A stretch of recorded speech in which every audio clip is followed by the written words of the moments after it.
You look at a lot of frogs in the market hoping to meet Prince Charming. Oh, has their stock been halted? Oh man, they're going through what Sam Bankman's going through. Got a liquidation in the Cayman Islands. Yeesh. When a drug goes generic, to me, it's a sad occasion. Now, some people in government really didn't like it when I said that. But if the drug expires in 2026, there will basically be no revenue. It'll be a shadow of its former self. So that's something to sort of keep in mind. So you're really talking about potentially a generic pretty soon. So I'm not going to pay 10 times earnings for something that's gone in 3 years, right? Question is INCYTE, their assets worth $14 billion? The pipeline is kind of shitty. So what's really interesting about every drug company is you can actually look at every single drug modularly. You can't do that with a company like Twitter or something like that. It's like having a hit record. It's really hard to sort of follow it up with another hit record. Oh, they're looking at vitiligo. Michael Jackson is a famous vitiligo.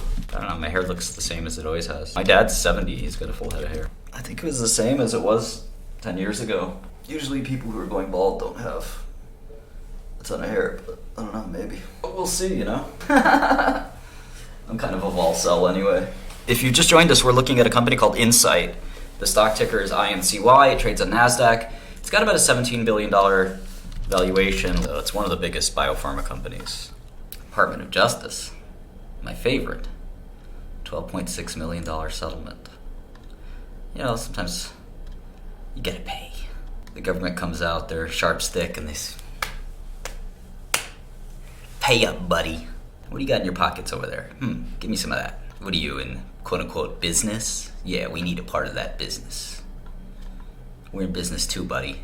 Give me that money. JAKAFI is INCYTE's biggest product. The problem with JAKAFI is I don't know what they're gonna do after JAKAFI.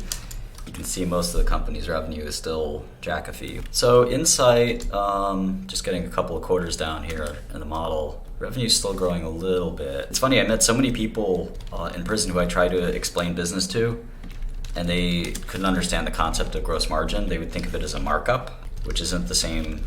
It's sort of the opposite. It's sort of a reciprocal concept. So if it costs you $49 million to make medicine and you get 823 million, you can kind of view that as a 17 times markup. But obviously the way you should view it is as 94% gross margin. The margin concept is not hard to understand, but I think, you know, it's critical, obviously. Well, it's going to take a while to decide whether INCYTE is attractive or not. That's the whole point. Sometimes it takes hundreds of hours to decide if a stock is cheap or not.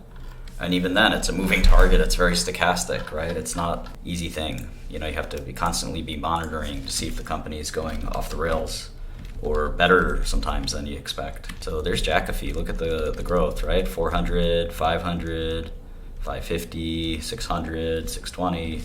It's pretty nice product. And that's just US sales, right? So that's what, 2.4 billion run rate? It would make it one of the largest products in the US. Still not a mega product like a KEYTRUDA or something like that, but still pretty big. 𝗥cie𝗴𝗲𝗿 is an old drug. It's not used too much for CML. 𝗪𝗵𝗲𝗋 is a newer drug. It's a decent launch, actually, 𝗟ψ𝘄𝗲. I wonder how big it can get. It's probably one of the few drugs that arguably could help offset the JAKAFI concentration risk that exists at INCYTE. You know, the concentration risk is kind of enormous here. You know, there's basically just one drug that's powered the whole company, and that's a good thing and a bad thing. You kind of can become the victim of your own success. And when you have a sort of as a small molecule, it's really not good, because we all know what happens to small molecules. They go generic. Oh man, CSF1R antibody for GVHD. Is that really creeping up? Damn. I don't know why I'm upset. I just feel like I should have seen that coming. GVHD is graft versus host disease, for anybody that doesn't know it. It's what happens when you have a transplant graft and you're the host. So it's graft versus host. This Minjuvi is a disaster. People thought this would be a big drug, man. Eesh, 20 million in revenue. Yeah, I don't use the mouse, because the mouse dad is a rat. It's a little Meek Mill for you. All right, so we're done with some of the number crunching part of this. Again, looking at JAKAFI in particular, picture's a little muddier when you add Q420, some quarterly projections as well. Let's look at their guidance. GAAP is GAAP and non-GAAP these days are mostly the same, and the difference between them is usually very well articulated. So you're always trying to reflect the business reality. So if there's some GAAP, non-GAAP sort of difference, you just want to look at, is that business reality or is that accounting gibberish? And sometimes it's neither, right? It is business reality, but you still don't want to reflect it, for example, because it's a one-time payment, like one of these milestone payments that I excluded. Stock-based comp, you can kind of give or take, right? It's not going to be that material regardless. It's probably a decent approximation. If you eyeball it and it's kind of way out of line, you can kind of make some changes. When you're modeling, you're not trying to get perfection, right? You're trying to get a rough scope of what is possible in the business. All right, so they said JAKAFI 2.38 to 2.4. So it's at 239, right? All right, so they're saying 628 basically. I'm sure they'll beat that or come at the higher end.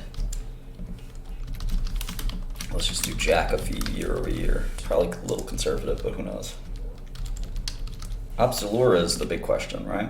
𝗟𝗏𝗻𝗲𝗀𝗃. They actually lowered guidance quite a bit there. And that's probably these two, right?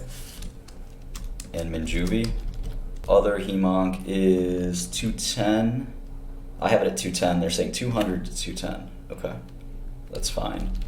And 𝗟cie𝗄𝗲𝗿 is the big wild card. I mean, that could be big. But again, the big problem is all the JAKAFI reliance on JAKAFI. You see, without R&D, INCYTE would be very profitable indeed.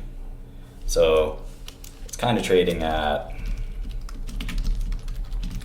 let's see, what would be a good tax rate? 20%? Is that what pharma's paying these days?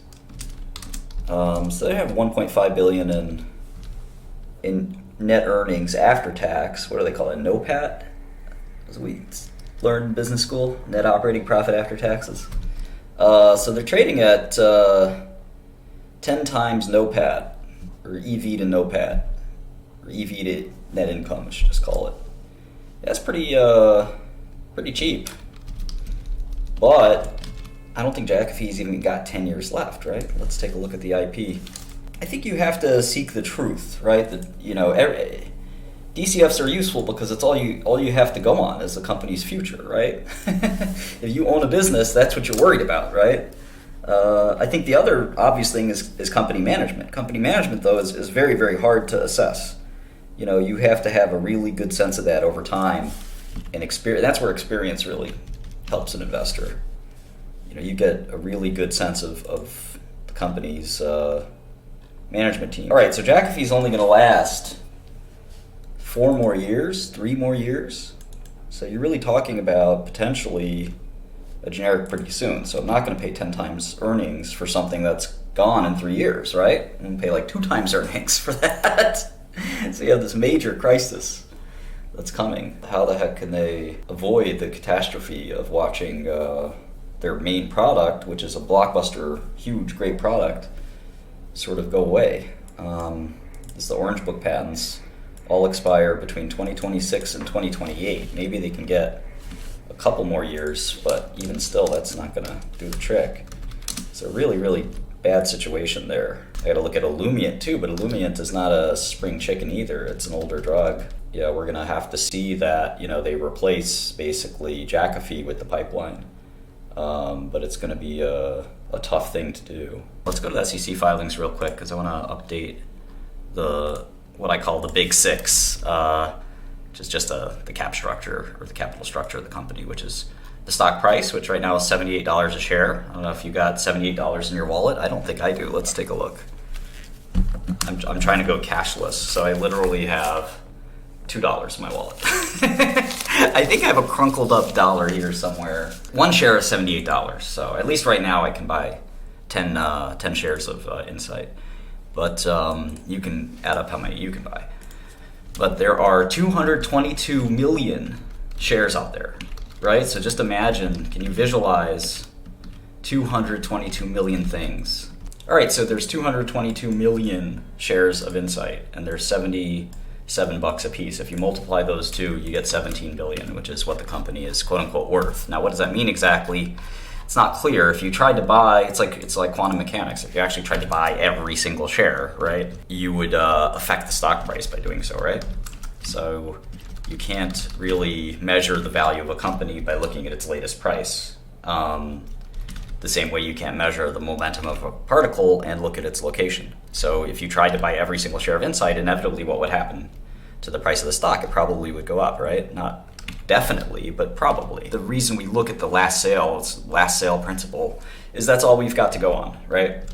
So the company has $3 billion in cash, and as I've explained many times, if you take that $3 billion away, the $17 billion is composed of two pieces: the $3 billion they have sitting in the bank, which is worth $3 billion, and the $14 billion that you're paying for the rest of the company. Since you're paying $17 billion, we can infer that you're paying $14 billion for the actual operating business. Does that make sense? I hope it does. It's one of the trickier concepts to understand is enterprise value. Some people get it in 1 minute, some people get it in 1 month. The company for $17 billion. Let's start there. Does that make sense? Yes, because each share is 77. There's 222 million. It would require you to buy all the shares for 17 billion, right? So when you buy the shares in the company, you get access to the company's cash. We don't get access when you buy one share or something like that. You don't get to tell the board of directors what to do. But if you bought all of the shares, you do. It's your company now, right? You can take all the cash out and pay yourself with the cash that pay a dividend, right? That's what companies do when you're privately owned. You can treat the company's cash in the company's bank account as your cash. You can't do that, Sam Bankman-Fried, if you have stockholders. But you can do that, and you certainly can't do it with depositors' money. But you can do it if it's your family business, right? That money is your money. So imagine you took all that cash out. What you'd have left is $14 billion. So they have no, this because the company has no debt. They have payables and things like that and cocoa, but nothing, no real debt. And their receivables and their payables about equal. So there's 618 in receivables and there's 700 in payables and there's 250 in prepaids and inventory, and there's about 250 in the other types of receivables and payables, payables and accrued liabilities. So it all sort of equals out. There's no debt and there's a whole boatload of cash. So there's 14 billion of enterprise value. So the question is INCYTE, their assets worth $14 billion? So what's really interesting about this company and every drug company is you can actually look at every single drug modularly. You can't do that with a company like Twitter or something like that. In pharma, the reason I really fell in love with the business when I was a young man was that you can really look at each drug in isolation because they all have the same characteristics, which is why I like this tabular format. It sort of appeals to the OCD in me as well. And you can more or less get a sense for what each one of these drugs is worth. And you can see there's a lot of drugs. So the question for INCYTE is what are we looking at in terms of patent expiry? And we're looking at the patents for JAKAFI. That's probably not the biggest question for JAKAFI, right? Because JAKAFI is going to do just fine, but it's going to go generic at some point. So let's even assume, it doesn't really even matter what we assume JAKAFI is going to do for the next 3 or 4 years. And remember, this is mostly pure profit. But if the drug expires in 2026, we're going to see something like this, right? Something really catastrophic happen to the revenue. By 2029, there will basically be no revenue. It'll be a shadow of its former self. So that's something to sort of keep in mind, that when a drug goes generic, to me, it's a sad occasion. And some people in government really didn't like it when I said that. I think Elizabeth Warren was really upset. I said that every time a drug goes generic, I cry. So in any event, yeah, the revenue drops, not for depreciation and stuff like that. Anyway, let's go to the patents here. Heteroaryls. So the aryls are nitrogen-containing molecules. No, aryls are just benzene groups. I'm sorry, I was thinking of aryls are any benzene radical group. Heteroaryl substituted pyrrolo. So those are pyrrolo or 5-membered rings, right? No, they're fused 5-member with a, oh, maybe it is. I thought it was. Yeah, there we go. 5-member ring, pyrrole. All right, I'm not that bad. It's just a 5-membered ring with the nitrogen there. And heteroaryl substituted pyrrolo 2,3-B pyrimidines. So pyridines and pyrimidines. So these pretty basic molecules. This looks like the founding composition or matter patent although it looks like a species patent. So they actually have the exact molecule, 3-cyclopentyl, which is 5-membered carbon ring, unsaturated, 3,4,7-H-𝗿𝗏𝗃 with pyrosyl propanenitrile, propanenitrile. So I can sort of envision this molecule as I speak. This is sort of a composition or matter patent. This says this specific drug, right? This exact medicine is what I am saying we invented. And so here's the pyrrolpyrimidine. This is the cyclopentyl. So there's some substituents that they enumerate here, but at the end they get to one specific drug. Here it is. This is that nitrile, or not quite yet. There's still that Y group there, so maybe it's not quite there yet.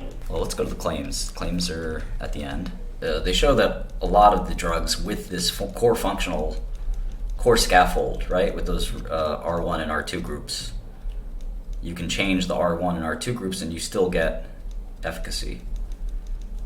So that's sort of the idea behind this patent, is they're sort of teaching how do you use this invention.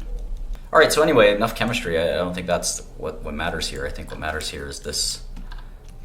And this is the patent, right? So this expires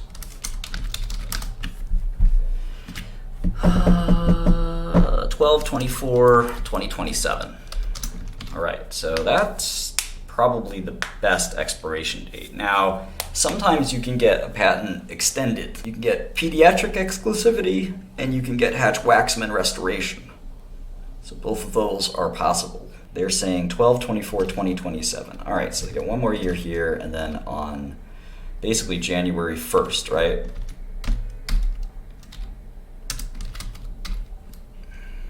(12/27/27) COM expires. All right, so they have some time, and if you just take the JAKAFI revenue alone, you basically get 16 billion. Now you have to discount that, right? But this is almost full cash in your pocket. Now they're going to spend a lot of cash trying to generate a return, but you could argue that this alone gets you 13 of the 14 billion. That's pretty interesting. My spidey senses are tingling. Patents are unique to the invention, so somebody else's patent doesn't affect their patent. You get 20 years of patent exclusivity. That's it. 17 to 20 years. Doesn't matter what anybody else does or doesn't do. It doesn't change your patent, right? You make an invention, that's your patent. Somebody else's patent is irrelevant to your patent. They kind of have this silly phrase that they're using called limber, which is getting diversifying outside of just ruxolitinib, which is JAKAFI or JAKAFI. And I think they're having a pretty hard time with limber. Limber isn't so limber. 57643, the BET inhibitor.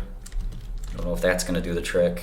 And then 00928, which is an ALK2 inhibitor. Not sure that's going to do the trick. And then they have a once daily. The once daily, yeah, that could buy them some time. Probably not much, but that could buy them some time. Probably not much, but you know, the generics would have to then make kind of a generic of the once daily, which is not hard, but you have to break more patents. You just let this main patent expire, then you make a generic to the once daily. It's not too hard, but it's definitely you know, a little bit harder. 𝗪𝗪𝗲𝗏, which is the LIMBER 313 trial. So let's see if we get a 𝗪𝗪𝗲𝗏.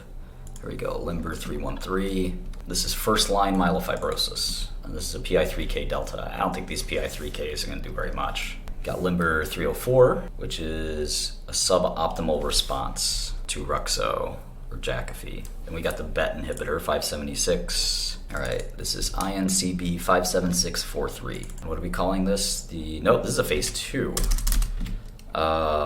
Ruxo. Litinib. Yeah, BET inhibitors are also not the most innovative or interesting mechanism. Doesn't mean it won't work. Doesn't mean it can't work, but not exactly something to write home about. Okay, what else do we have? We've got INCB 00928. We just make these to take notes, in essence. These are old INCYTE drugs that have failed. Let's add a new one. Right here, INCB 00928. So we use this Excel file to keep track of all the data about the company and the drugs.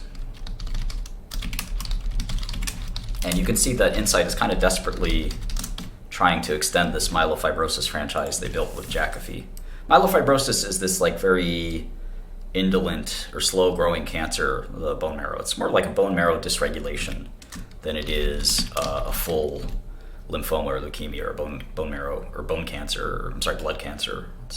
It's a hematological malignancy to be sure, but it's not quite full-blown cancer. And with JAKAFI, it's quite treatable now, but you can still die from myelofibrosis, not something you want. So you can see they got 1, 2, 3 attempts to make their myelofibrosis franchise more than ruxolitinib. My guess is all 3 won't work. Companies do this all the time, and it's very much in vain, right? It's hard to, it's like having a hit record. You know, it's really hard to sort of follow it up with another hit record. You know, nothing will ever top, you know, the best record from your favorite artist. You know, they keep trying and trying, but they just can't do it because there's a reason that was a once in a lifetime record. CK0408, which I don't have in here. Oh no, I do have in here. It's from 𝗟cie𝘄𝗲𝗶𝘂𝘀𝗀, which I've never heard of. 𝗟cie𝘄𝗲𝗶𝘂𝘀𝗀. We gotta look into that company a little bit. CK0804. Now, being the myelofibrosis king, it makes sense for INCYTE to try a lot of stuff. Do anything to get the next myelofibrosis drug, but really anything that moves in myelofibrosis, they should be all over it, right? This is from 𝗟cie𝘄𝗲𝗶𝘂𝘀. It's probably cell therapy is my guess. It says Tregs, that's the T regulatory cells. So let's see, CB Tregs. Sounds silly to me.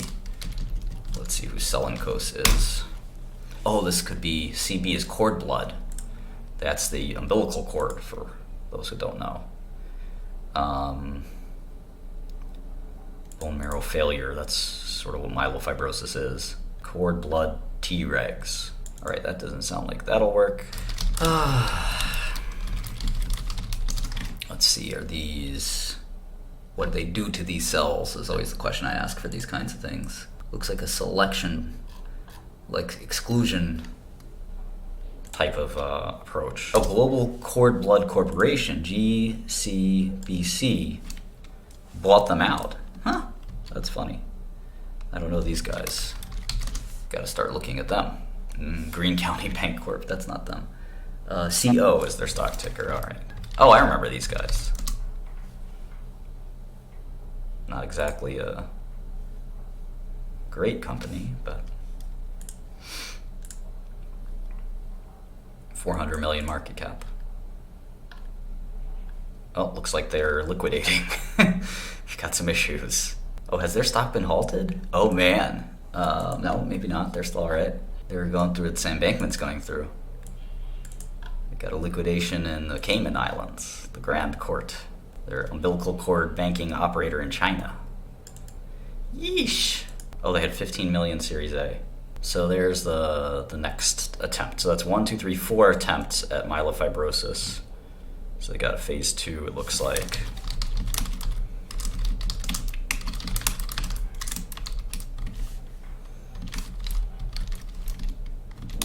Limber Treg 108.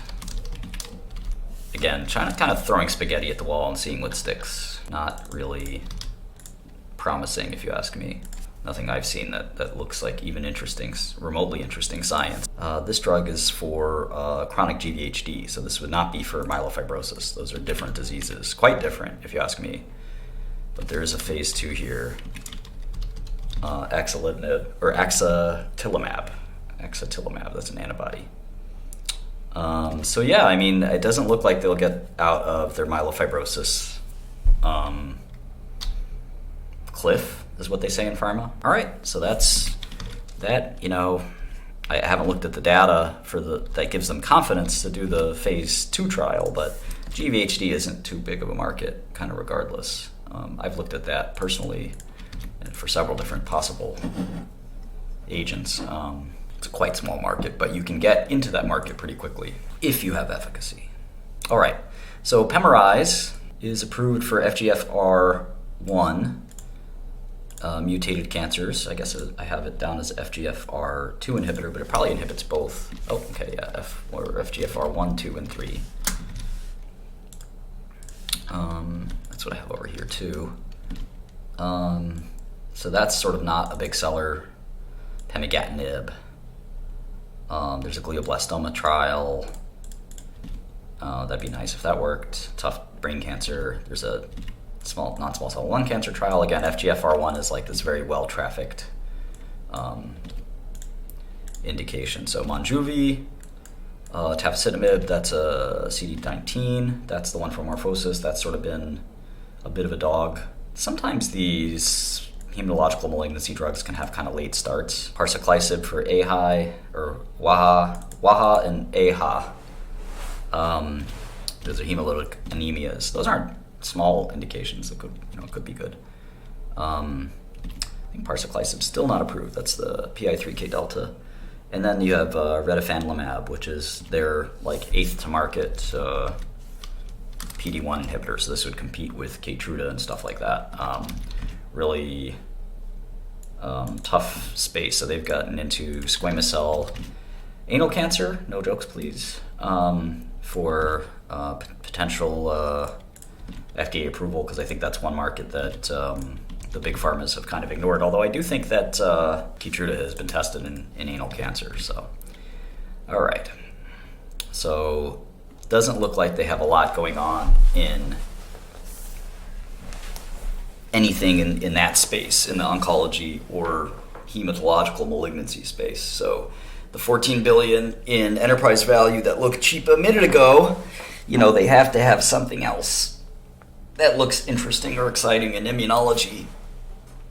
And maybe we haven't fully looked at the oncology side, but it doesn't look too good. So here they have dermatology. Opzelura is selling well, but we're going to do the math and see if, even with Opzelura selling well, I'm not sure that saves the day here. So doing lichen planus and lichen sclerosus, that's fine. 𝗨𝗨𝗏𝗃𝗏𝗃. This is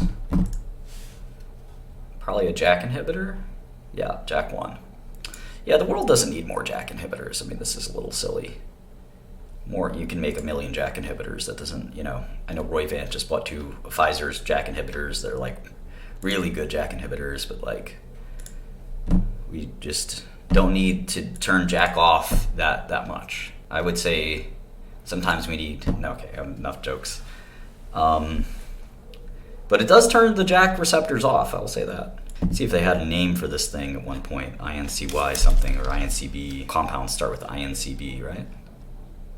𝗨𝗨𝗏𝗃𝗏𝗃. Oh, here it is. INCB 054707. There it is. 54707. So this is 𝗨𝗨𝗏𝗃𝗏𝗃. JAK1 specific inhibitor. So that, I guess, is their attempt to replace JAKAFI, but too little too late. They should have done this a while back. Pfizer did this. And they kind of did it, and I guess they may have had their hands tied because they had Olumiant with Lilly. They had phase 2 studies, so they're going to do phase 3 in HS. Okay. Again, not too exciting there. Okay, they bought a company called 𝗪𝗏𝗏𝗏. Could that be interesting? It's an IL-15 receptor beta. IL-15 beta receptor. I thought there was a company doing IL-15 for type 1 diabetes prevention, or 𝗪𝗏𝗏𝗏. All right, so this is IL-15 beta receptor. IND enabling studies are ongoing. Okay, so it's very early stage. I wonder how much they paid for it. Oh, they're looking at vitiligo. Vitiligo is a skin pigmentation disorder. I'm sure some people have heard of it. Michael Jackson is a famous vitiligo. 992. Oh yeah, this is really interesting. Is the INCYTE is one of the only companies, the PDL1 small molecule. Pretty interesting, right? We have the GITR antibody, 1876. We've got LAG3 antibody, 2385. We got the TIM3 antibody, 2390. We got 00186. Where's 00186? There it is, CD73. And then a LAG3 bispecific. Is that new? That might be new. Remix.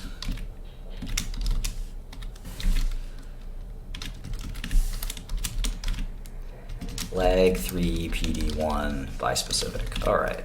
So that's from, all these are from a company called Agenus. Yep, there's a, oh wait, that's from Merus. Most of those are from Agenus, but this one is from Merus. So that's it. The pipeline is kind of shitty.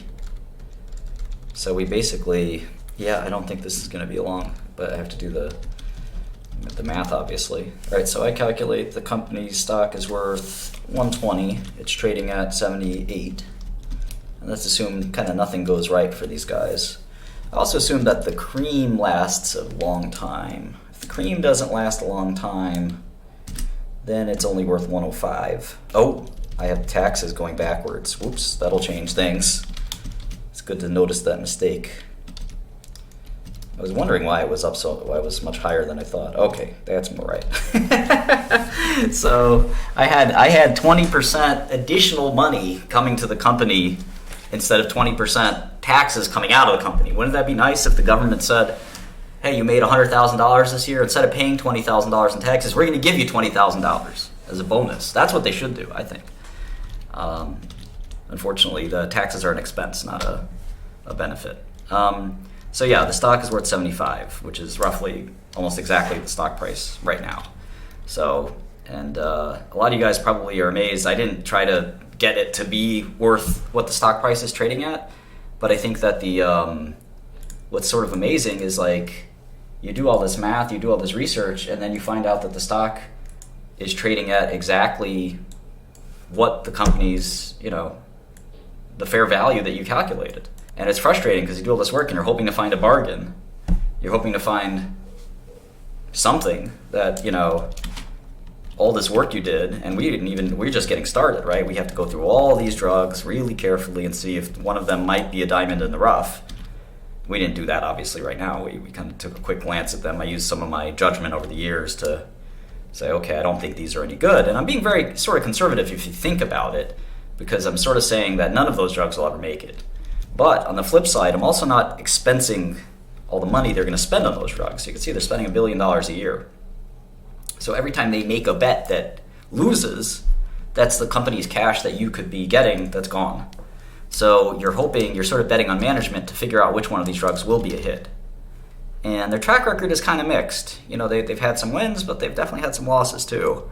It's hard to know, you know, if they'll really make it. I mean, it doesn't seem like they're going to make it by the time JAKAFI goes away. They could do kind of a merger or some other fancy footwork to get out of the problem they have. And some other financial adjustments, you might be able to get to 80 or 90 bucks, but it's very, there's nothing sort of here that's too attractive. This is a really old model from way back when the company was, before JAKAFI even was FDA approved. I'm gonna put down this model in GitHub. So if you guys are interested in looking at it and making some of your own assumptions, it'll be in GitHub. All right. There's also Royalty Pharma in there. So github.com/Martin Shkreli/models. So github.com, Martin Shkreli models.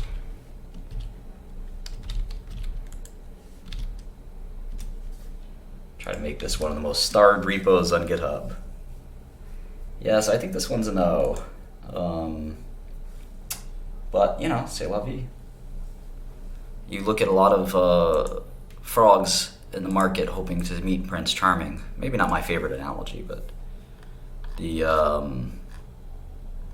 insights of a frog. Some people like frogs, though.